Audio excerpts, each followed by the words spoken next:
The courtroom was cold that morning, not just in temperature, in atmosphere, in the particular heavy silence of a room that has already decided something before the gavel falls. Eleanor sat alone at the respondent's table, no paralegal beside her, no senior counsel reviewing last-minute documents, no family member in the gallery behind her, leaning forward with encouraging eyes. Just Eleanor, spine straight, hands folded, breathing slowly. Across the aisle, Dominic Voss settled into his chair like a man arriving at a celebration that had already been planned in his honor. His attorney, Marcus Lane, silver-templed and lethal, arranged his documents with the quiet confidence of someone who has never lost a case he truly cared about winning. Dominic leaned toward Marcus and said something low. They both laughed. It was not a quiet laugh. It was the kind of laugh that was meant to travel across a room, meant to land, meant to remind the woman sitting across the aisle exactly how alone she was in this space, in this moment, in this carefully arranged morning. Eleanor did not look at them. She picked up her pen. She made a small, precise note on her legal pad. And she breathed. One breath. Steady, deep. The breath of someone who knows something the room does not yet know. The gallery behind Dominic's table was full. Colleagues from his firm, business partners who owed him favors, 3 members of his country club who had driven 40 minutes to watch this morning unfold. His mother Sandra, in a lavender blazer, already holding a handkerchief she had not yet needed but had brought with theatrical intention. The gallery behind Eleanor's table was empty. Every seat, every row. Empty, and the people on Dominic's side noticed. They were meant to notice. That was precisely the point. The bailiff called the court to order. Judge Patricia Holloway entered, black robes, silver-rimmed reading glasses, the expression of a woman who has documented every variety of human foolishness across 26 years on this bench. She took her seat. She looked at both tables. And the morning began. Marcus Lane rose from his chair like a man who has rehearsed standing up in courtrooms his entire professional life. And he has. Your Honor, he said smoothly, if the court will permit a brief observation before we begin formal proceedings. Judge Holloway gave a measured nod. The petitioner, Mr. Dominic Voss, has arrived today fully prepared. Representation, documentation, witnesses, character references. He paused. He turned. He looked directly at Eleanor's table with practiced, deliberate precision. The respondent appears to have arrived with considerably less preparation. Laughter moved through the gallery on Dominic's side. Low, dismissive, satisfied, Eleanor's young court-appointed attorney, Claire, shuffled papers with slightly trembling hands. She leaned toward Eleanor and whispered something apologetic, something that contained the word sorry more than once. Eleanor placed her own hand briefly over Claire's. Steady, warm, reassuring, as if Eleanor was the one comforting her attorney, not the other way around. Dominic watched her from across the aisle. He was smiling, that slow, wide, satisfied smile of a man who believes the outcome has already been written and he is simply here to watch it confirmed. He leaned toward his colleague beside him. Look at her, he said, not bothering to lower his voice sufficiently. Came alone. Not even a decent lawyer. The colleague smiled. Marcus straightened his cufflinks and said nothing. He didn't need to. In the gallery, Sandra Voss leaned toward the woman beside her. She always thought she was too good for us, Sandra whispered. Always so composed, so refined. A pause, weighted with 18 years of suppressed resentment. Let's see how refined she is when she walks out of here with nothing. Eleanor heard her. The acoustics of old courthouses are unforgiving in their honesty. She did not turn her head. She did not blink. She picked up her pen and made another small, precise note on her legal pad. The morning session was a clinical, methodical, carefully orchestrated dissection. Marcus Lane entered 37 exhibits into the record. 37, each one building upon the last. each one contributing to a single comprehensive narrative that Eleanor Voss Marchetti had contributed nothing of measurable financial significance to this marriage, that every asset accumulated across 18 years of shared life belonged, in origin and in credit, entirely to Dominic Voss and his professional enterprise and his business acumen and his vision. 2 financial witnesses testified with calm, practiced confidence. Numbers were cited. Records were presented. Percentages were calculated.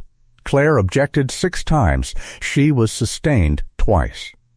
Overruled 4 times. She was doing her best. Her best was not enough in this particular courtroom on this particular morning, and everyone in the room could see it clearly. Dominic leaned back in his chair with the satisfaction of a man watching a sporting event where the outcome was determined before the first play was ever made. He checked his watch. He leaned toward Marcus. "How long?" he said quietly. Marcus did not look up from his documents. "We will have the primary assets allocated by 2 o'clock, he said. "She will walk out of here with the personal items she brought into the marriage, the contents of 1 savings account, and the right to keep her maiden name." A measured pause. "If she wants it. But you need to understand something.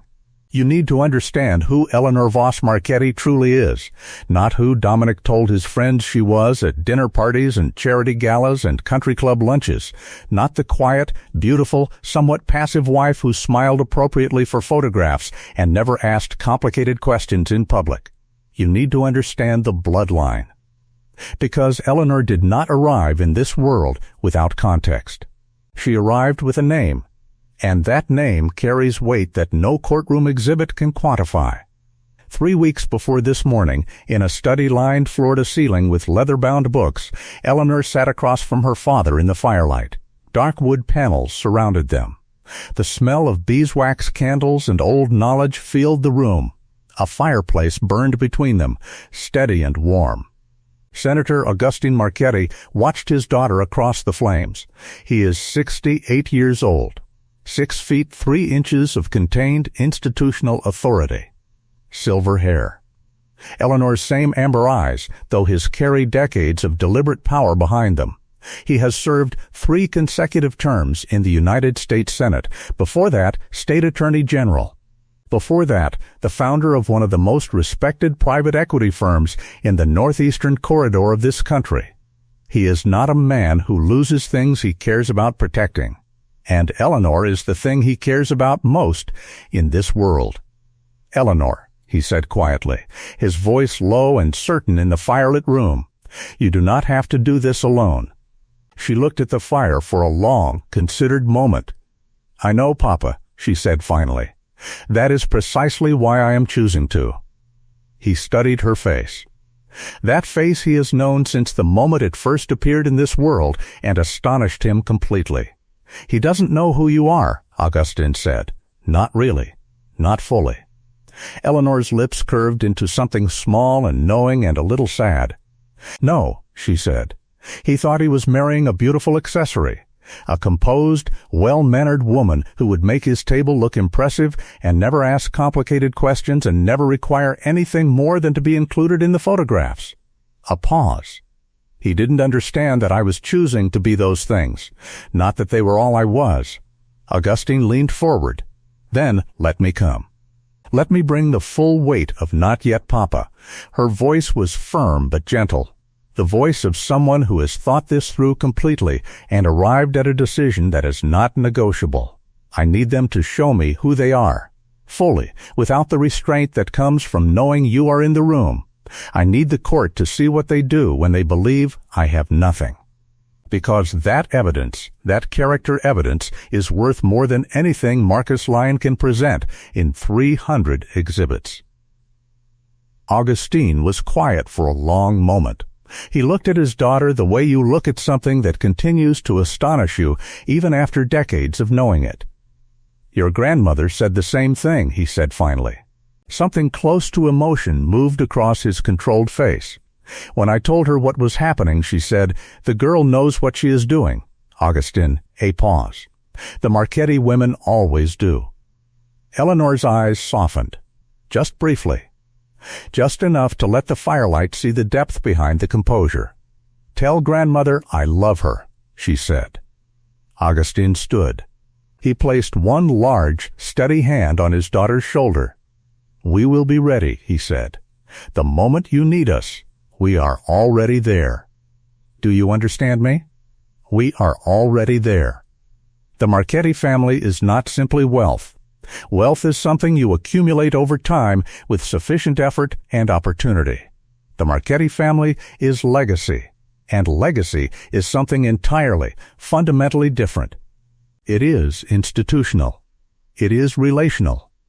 It is the kind of power that does not announce itself at dinner parties or charity galas or country club brunches because it does not need to. It sits at the foundational level of things, of city councils and federal committees, of old alliances and older debts, of the kind of influence that has been carefully, generously, and strategically cultivated across 4 generations of people who understood that the loudest person in any room is rarely the most powerful one. And then there is Madame Constance Marchetti, 84 years old, 5 feet 4 inches of absolute, unhurried, magnificent authority. She has the face of a woman who has survived wars, both literal and social, and emerged from each one not merely intact, but more formidable than she entered. Silver white hair swept into a perfect architectural bun, diamond drop earrings that catch light like small declarations, a carved ivory cane that she carries not for support, but the way a field marshal carries a baton, as an extension of command, as a reminder of what she represents.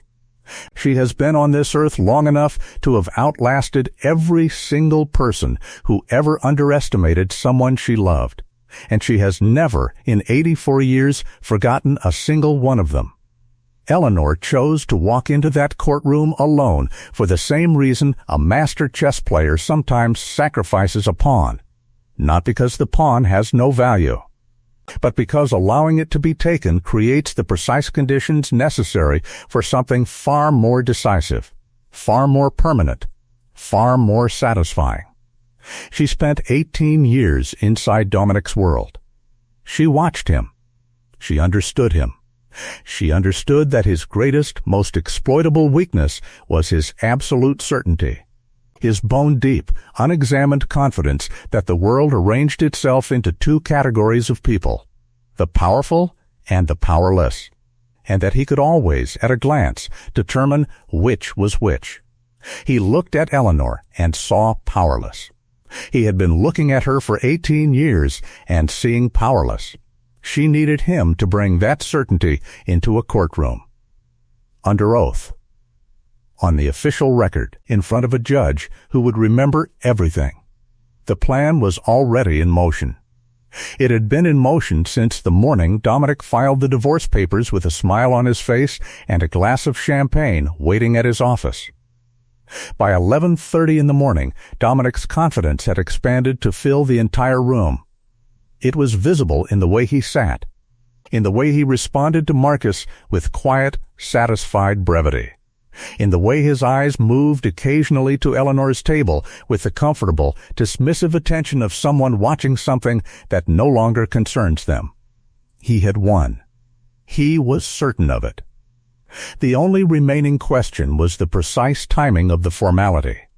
And yet, in the gallery, one of Dominic's colleagues, a man named Peter Ashworth, shifted in his seat. He glanced at his phone, frowned slightly at something he saw there, or perhaps at something he felt, put the phone away, looked at the large double doors at the back of the courtroom, looked away. He didn't know why he was looking at those doors. He couldn't have explained the feeling at the back of his neck. He didn't have language yet for what he was sensing. But something in the room had changed. Some atmospheric pressure, some low, almost subsonic frequency of incoming consequence. At the respondent's table, Eleanor finished a note on her legal pad. She uncapped her pen, capped it again, set it precisely parallel to the edge of the pad. She looked at Claire. Claire, she said, very quietly, with perfect calm. "When the lunch recess is called, do not worry about preparing anything further for the afternoon session." Claire looked at her with confused, worried eyes. "I'm sorry?" Eleanor's lips curved into the faintest ghost of a smile. There and then gone. "The afternoon session will look quite different from this morning," she said simply. Claire stared at her. She wanted to ask a follow-up question. Several follow-up questions. But something in Eleanor's amber eyes stopped her. Something settled and certain and old, like bedrock beneath moving water. She simply nodded. Across the aisle, Dominic laughed at something Marcus said. The double doors at the back of the room remained closed, but outside in the corridor, though no one inside the courtroom could hear it, there was the sound of footsteps approaching. More than one set.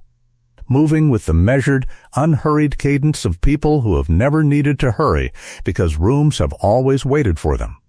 The footsteps stopped just outside the doors. Judge Holloway looked up from her notes. 26 years on the bench teaches you to read the air before the storm arrives. She said nothing.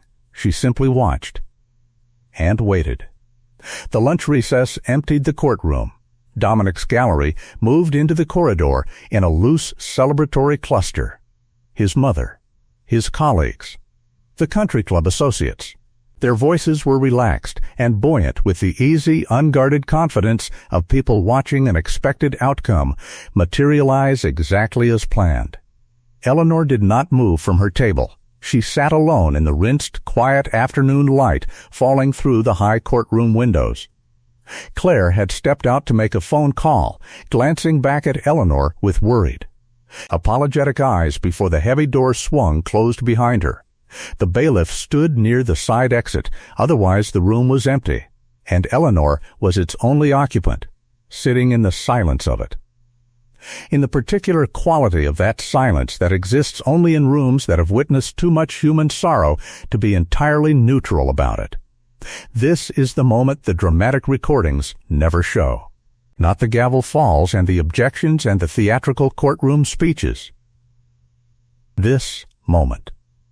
This precise, private, unwitnessed moment. Eleanor set down her pen. For the first time all morning, she allowed her shoulders to release. Just slightly. Just barely perceptibly. Just enough to acknowledge that the perfectly maintained posture had been costing her something real and continuous and significant.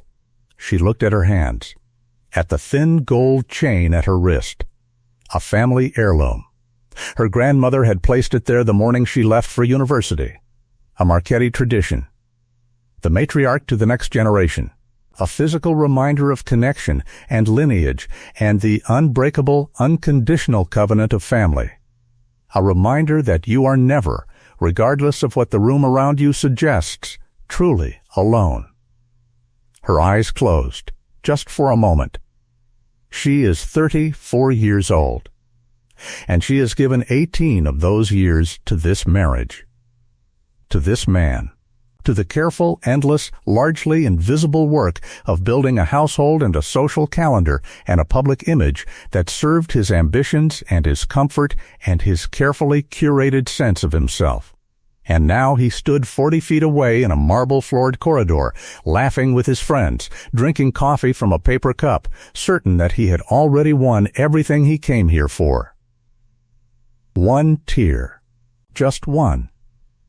Eleanor touched it from her cheek with one precise finger and looked at it briefly.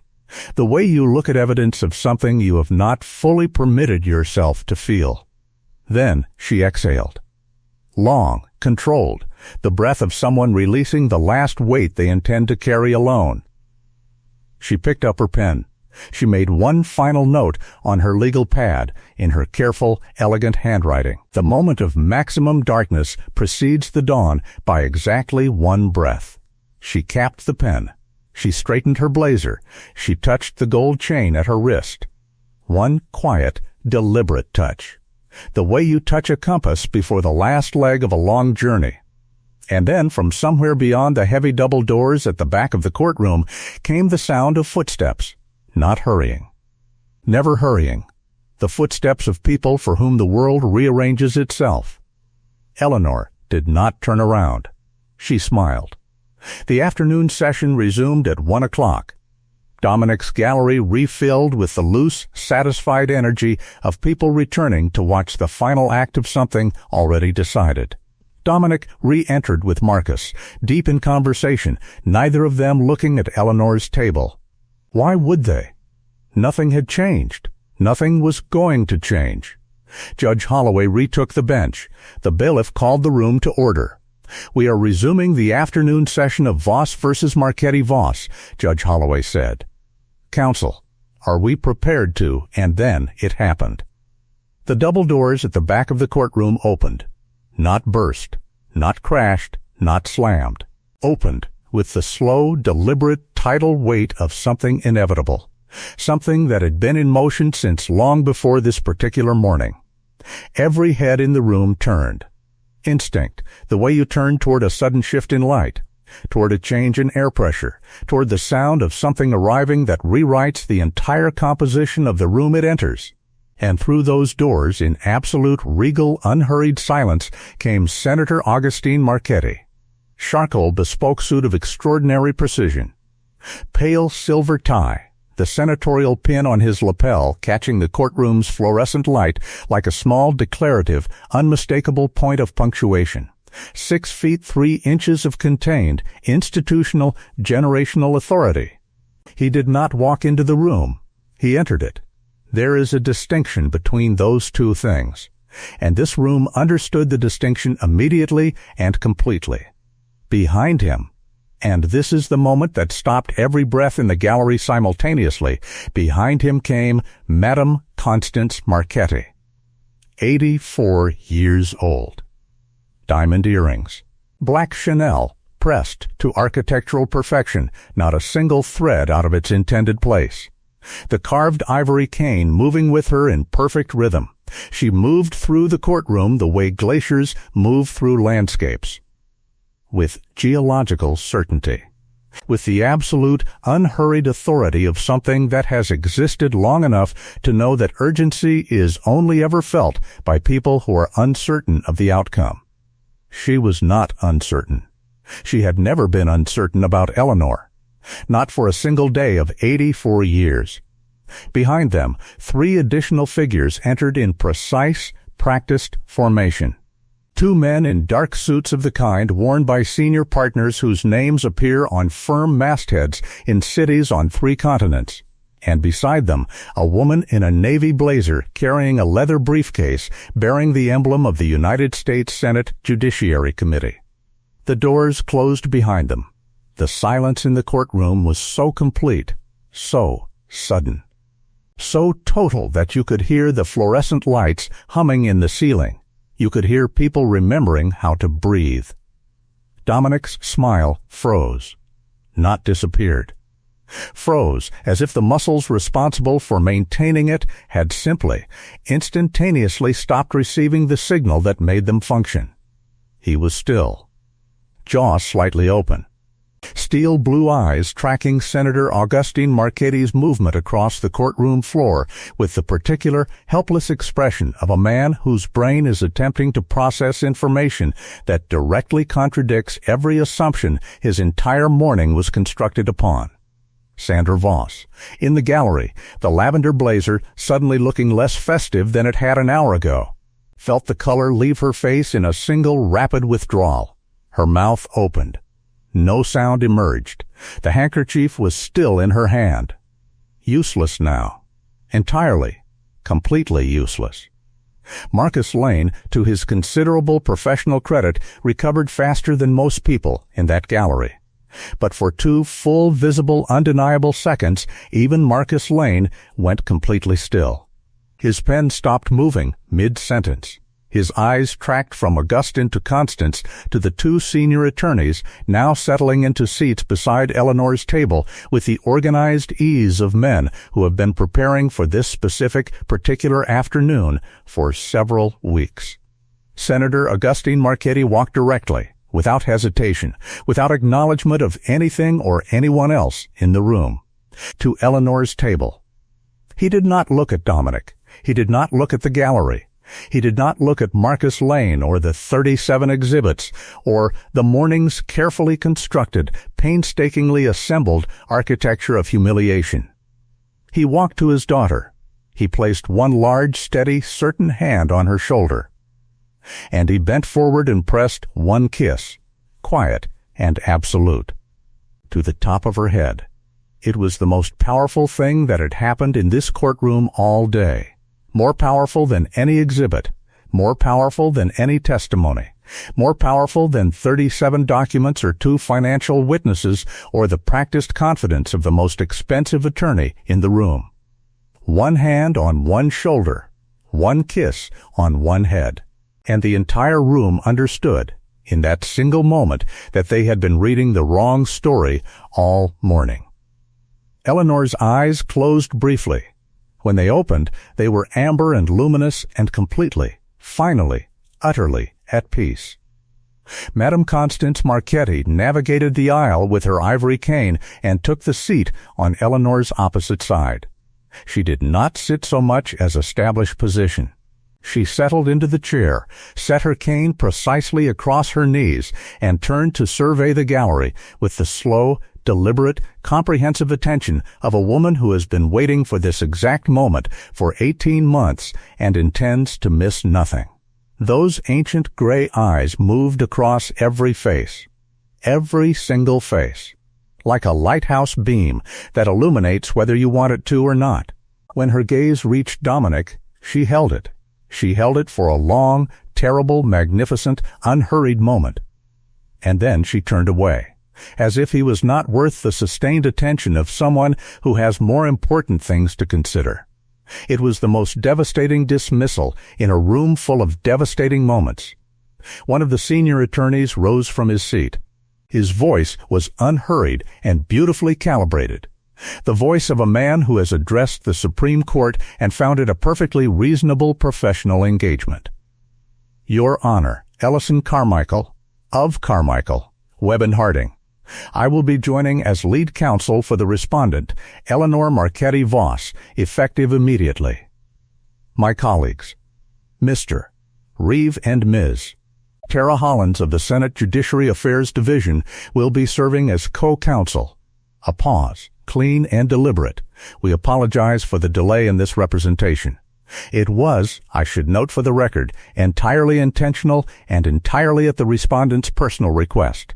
A murmur moved through the gallery. Dominic's side of the gallery. Judge Holloway's eyebrows lifted. 1 fraction of 1 centimeter. Which, for Judge Patricia Holloway, after 26 years on this bench, was the precise equivalent of open, genuine astonishment. Very well, she said. Mr. Lane, any objection to proceeding with new counsel present? Marcus Lane was recalibrating. You could almost see it happening in real time, the rapid internal restructuring of the afternoon's strategy. The quiet, systematic, catastrophic recognition that the 37 exhibits and the 2 financial witnesses and the morning's entire carefully constructed narrative had just been recontextualized, reframed, and fundamentally altered by an arrival that changed every single equation he had been working with.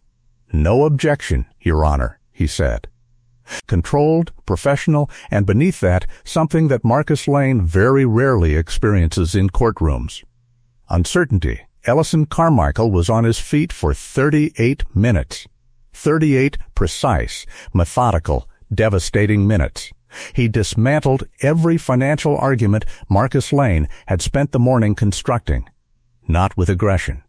Not with theatrical flourishes or emotional appeals. With the unhurried, systematic, irresistible authority of someone who had reviewed every document, deposed every relevant party, and prepared for this specific afternoon the way architects prepare for buildings they intend to last for centuries. Document by document. Record by record. The morning's narrative came apart at its carefully constructed seams, and a different story emerged. a truer story. The story of a woman who had brought immeasurable value to a marriage and a household and a social enterprise that served one person's ambitions while carefully, deliberately, systematically failing to credit another person's contributions. "The truth, Your Honor," Ellison said, with the calm certainty of someone reading from a document he has memorized, "is not that Mrs. Marchetti Voss contributed nothing to this marriage's financial and social architecture. The truth is that her contributions were simply never credited, which is, we submit, a pattern entirely and consistently present throughout the marriage itself." Dominic watched from his chair. His hands, which all morning had rested with relaxed confidence on the table in front of him, were now very still in a different way. The stillness of someone trying not to show what they are feeling. His right thumb moved against his index finger, a small, involuntary, betraying repetitive motion. The body always knows what the face is still trying to deny. He leaned toward Marcus. His voice was quiet and strained and contained something unfamiliar. "How did we not know?" he said. "Why didn't we research?" Marcus was quiet for a moment, a professional moment, but with something underneath it. "Because she never used it," he said carefully. "She never presented it. She kept the full weight of the Marchetti name and connection and resource entirely separate from the marriage. Never referenced it, never leveraged it, never allowed it to appear." A pause. "She let us build our case around what we thought she had." Dominic stared at his attorney. Then he turned and stared at Eleanor. She did not look at him. She was listening to Ellison Carmichael with composed, attentive eyes. She was seated between her father and her grandmother, her father's steady presence on her left, her grandmother's absolute, immovable authority on her right. And she was, finally and completely and without qualification, exactly who she had always been. Eleanor Marchetti, the senator's daughter, the old woman's granddaughter, the bearer of a name that does not shrink, does not apologize, and does not arrive without purpose. The room was seeing it now, all of it, for the first time. Here's the thing about men like Dominic Voss. They research markets, they research competitors, they research investment opportunities and exit strategies and risk profiles and quarterly projections. They do not research their wives, because they have decided before the research is ever conducted that their wives are not the kind of thing that requires it. Dominic looked at Eleanor Marchetti for 18 years and saw a beautiful, composed, agreeable woman who had the considerable good fortune to marry him. He never saw the name as anything more than a pleasant social detail. He never, across 18 years of Christmas dinners and family gatherings, sat across the fireplace from Augustine Marchetti and understood that the man watching him was one of the most powerfully connected individuals in the northeastern political landscape. He never understood that the small, silver-haired woman with the ivory cane at holiday dinners was a woman who had quietly, persistently, and without fanfare shaped institutional and corporate outcomes across 4 decades. He never understood that Eleanor's composure was not the composure of someone with nothing to draw from. It was the composure of someone who had so much available that none of it needed to be displayed. He thought he was marrying a woman who was fortunate to be chosen. He never understood that she was choosing. And now, in this courtroom, in this afternoon light, with Ellison Carmichael methodically and permanently closing every avenue of the morning's strategy, Dominic Voss was understanding all of it, every last piece of it, at the precise moment when understanding could help him least. Judge Holloway's gavel fell at 4:17 in the afternoon. The settlement terms had been substantially, comprehensively, and permanently revised. Eleanor's premarital holdings, documented with Carmichael's characteristic thoroughness, had been returned entirely. Her financial and social contributions to the marital estate, now properly evidenced in the record, had been recognized and valued with the specificity they deserved. She would leave this courtroom with considerably more than a savings account and the conditional right to her own name. She would leave this courtroom as Eleanor Marchetti, spine straight, chin level. composure absolute, exactly as she had entered. Except now, on her left walked her father, and on her right walked her grandmother. And behind them, Ellison Carmichael and his team followed in quiet, professional formation. In the corridor outside the courtroom, Madame Constance Marchetti paused. She turned to Eleanor, took her granddaughter's face in both hands. Those small, ancient, diamond-ringed hands that have held this family together across more storms than anyone in that courtroom could imagine. She looked at Eleanor with the full, unhurried weight of 84 years of love and wisdom and the particular ferocity that belongs only to grandmothers who have chosen their battles with absolute precision. "Did you need us sooner?" she asked. Eleanor was quiet for a moment. A real moment. Not a composed one. A human one. "I needed to know what he was," she said, "when he thought I had nothing. Completely, without restraint. On the record." A pause. "Now I know, and so does the court." Constance held her granddaughter's face for one more moment. Then she nodded. Once, the nod of a general acknowledging a campaign executed with the kind of precision that makes her proud in a way she will carry quietly for the rest of her life. "Marchetti women," she said, very softly, very fiercely. "Always know." Augustine placed his arm around Eleanor's shoulders, and they walked out of the courthouse together into the clean, unhurried, golden afternoon light. This is the lesson that courtroom taught on that particular afternoon, and it is a lesson that reaches far beyond those wood-paneled walls and that institutional fluorescent light. Never assume that someone sitting alone is someone who stands alone. Never mistake chosen restraint for the absence of power. Never mistake composed silence for the absence of depth. And never, not ever, use someone's dignity and patience and quiet endurance as evidence that you have already won. Because sometimes the most powerful support in someone's life is simply waiting. Waiting with patience. Waiting with strategy. Waiting for the precise, perfect, irreversible moment to walk through a door. Dominic Voss stood at his table in that courtroom after the gavel fell. In his expensive suit, with his platinum cufflinks and his 37 exhibits and his practiced, confident attorney who had run out of arguments 38 minutes into the afternoon. And he watched Eleanor Marchetti walk away from him. For the very last time. With everything. 3 questions worth carrying with you today. Have you ever mistaken someone's silence for weakness, only to discover, too late, that it was strategy? What would shift in how you treat the people around you if you genuinely accepted that quiet people are not always unprotected people? And when was the last time someone in your own life reminded you, in a moment when you most needed reminding, that you were never as alone as the room around you suggested? Leave your answers in the comments below. Your words matter in this space. If Eleanor's story moved something in you today, if it reminded you of your own quiet strength, or of someone you love who carries more than the world gives them credit for, subscribe to Karma's Heiress and turn on every notification. Because the next story is already being written, and the next arrival is going to be even more extraordinary than this one. The powerful know how to wait. So do we. See you in the next episode.